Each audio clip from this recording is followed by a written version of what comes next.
pasensya ka na. Sorry bala ka pa. Sorry na sabi, sorry na sabi, sorry mama, sorry na pagkamalan ka.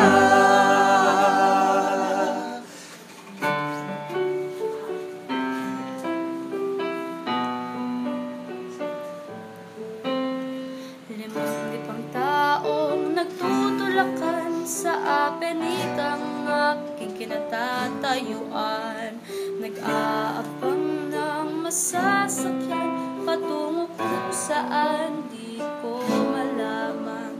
Limang taong nag-uunahan sa unting sasakyan,